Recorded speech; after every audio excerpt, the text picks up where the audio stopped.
It's Obama. The United States casts a historic landslide vote for change. Because of what we did on this day, in this election, at this defining moment, change has come to America. Time to go. Police Chief Commissioner Christine Nixon calls it quits. It's been an incredible journey. It's been a privilege and it's been an honour. And still riding high, celebrating View's dramatic Melbourne Cup win. Live from Melbourne, this is 7 News with Peter Mitchell. Good evening. After 22 months of campaigning, Barack Obama has made history, winning the US election to become America's first black president. US correspondent Mike Amor is with the president-elect in Chicago, Chris Reasons with the defeated John McCain camp, and political editor Mark Riley is in Washington. First to Mike Amor in Chicago. And Mike, just how significant is this victory by Barack Obama? Peter, among Democrat voters here, pure joy, but it's significant to the entire nation. Race is such an important issue here. After all, ancestors of black Americans were transported here as slaves. The civil rights movement has endured a long and painful struggle, and now a proud African-American man claims the White House and his place in history. In the land of opportunity, a day many African Americans thought they'd never see. The election of their first black president. If there is anyone out there who still doubts that America is a place where all things are possible, tonight is your answer. For Barack Obama's adopted hometown, the celebration of a dream, finally coming true after centuries of struggle. And to all those who have wondered if America's beacon still burns as bright, tonight we proved once more that the true strength of our nation comes not from the might of our arms or the scale of our wealth, but from the enduring power of our ideals: democracy, liberty, opportunity, and unyielding hope. Tears rolled down the face of civil rights veteran Reverend Jesse Jackson. An emotional moment too for Chicago's other famous resident, Oprah Winfrey. I'm just overwhelmed, you know. This wasn't just a vote for us, it was a vote for our ancestors, for the people who lived and died for the right for us to vote. This just means so much to me. My grandmother fought hard, my grandfather fought hard. I'm here with my parents tonight. Unbelievable experience. Up to 1 million people packed Chicago's Grant Park to share the euphoria of claiming the White House. His is now one of the greatest American stories. 4 years ago, Barack Obama wasn't even a US senator. Tonight, he stands on stage accepting his nation's highest honor, set to become the 44th President of the United States. He thanked his wife, Michelle, the next First Lady, and their daughters. Sasha and Malia, I love you both more than you can imagine. And you have earned the new puppy that's coming with us to the White House. This historic day began early for Barack Obama, lodging his vote in Chicago. I voted. And still campaigning, a flying visit to 2 more states before returning home. After nearly 2 years of tough campaigning, the battle switched to TV screens across America.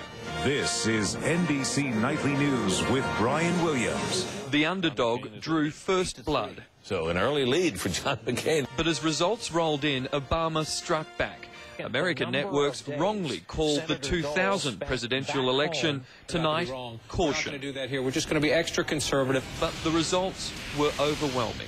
And CNN can now project that Barack Obama, 47 years old, will become the president-elect of the United States. There will be young children in the White House for the first time since the Kennedy generation. The candidates had slugged it out, but so had the TV networks with spectacular gimmicks. A hologram reporter beaming across the country into an election studio. It's like I follow in the tradition of Princess Leia. Another appearing in a high-tech hall, which wasn't really there. States won, even being mapped out on an ice rink. 40 years ago, Martin Luther King told the world of his dream. It took a long time, but tonight, African Americans don't need to dream any longer.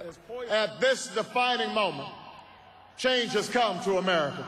In the United States, Mike Amor, 7 News. Now to Chris Reason, who's with John McCain in Phoenix, Arizona. And Chris, how is the former war hero taking defeat? Well, Peter, with great honour and dignity. He was emotional but extremely gracious in offering heartfelt congratulations to the President-elect Barack Obama. This has been an intensely heated battle, but there were no signs of bitterness tonight from John McCain. The former prisoner of war, John McCain, was hoping to pull off one last escape. It wasn't to be. My friends, we have come to the end of a long journey. The American people have spoken, and they have spoken clearly. It might be the last time we'll see him, but not her. The Maverick's sidekick, Sarah Palin, a new Republican Party star, hinting at a run for president in 2012. They began the day full of fight, voting in their home states, believing what the opinion polls didn't. I'll be able to wake up as Vice President-elect. Then McCain kept campaigning, flying to rallies in Colorado and New Mexico. All we got to do is get out the vote. Sounding and looking desperate. And I'm going to be the President of the United States. Even he didn't seem to believe it. Not like in the beginning. If you want to be the man, you have to beat the man. So much went wrong, from key defections to questions about his age, 72. Thanks for the endorsement, white-haired dude. Fears about his health and temperament. That old Beach Boys song, Bomberan, you know, bomb, bomb, bomb, bomb. Anyway, his running mate became a running joke. And I can see Russia from my house. McCain tried to be funny. I'm a true maverick, a Republican without money. Or enough support. But there were always two men standing in the way of John McCain's ambitions, Barack Obama and George W. Bush. Experts say it was his presidency, more than any other issue, that pushed America to tonight's historic vote. We fought as hard as we could. And though we fell short, the failure is mine, not yours. In Phoenix, Arizona, Chris Reason, 7 News. Now to political editor Mark Riley in Washington. Mark, what will an Obama presidency mean for Australia? Well, Peter, I think it'll mean a very close relationship between the Rudd government and the Obama White House. Prime Minister Rudd will meet President-elect Obama here in Washington in about 10 days when the G20 countries meet to try and sort out this economic mess the world is in. That's a big challenge for Obama. More broadly, Obama and Rudd share a common view on the key issues, refocusing military efforts from Iraq to Afghanistan, climate change, and I also expect that Australia will play a crucial role in America's future relationship with Asia, particularly China. There can be no greater change to the complexion of this country than putting a black man into the White House. And internationally, I think he will promote a very different America to the one the world has seen under George Bush and work to repair some of those key relationships. Within America, his election is a compelling symbol of reconciliation. This is a country that tells its children that one day they can grow up to be the president. And black children haven't really believed that, though, until today. Peter. Thanks, Mark. Mark Riley in Washington. The vote was watched by thousands of Australians at election parties right across the country. The federal government's also been paying close attention and has congratulated Barack Obama on the victory.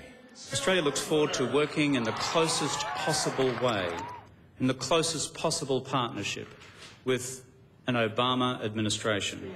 The opposition has also welcomed the election results.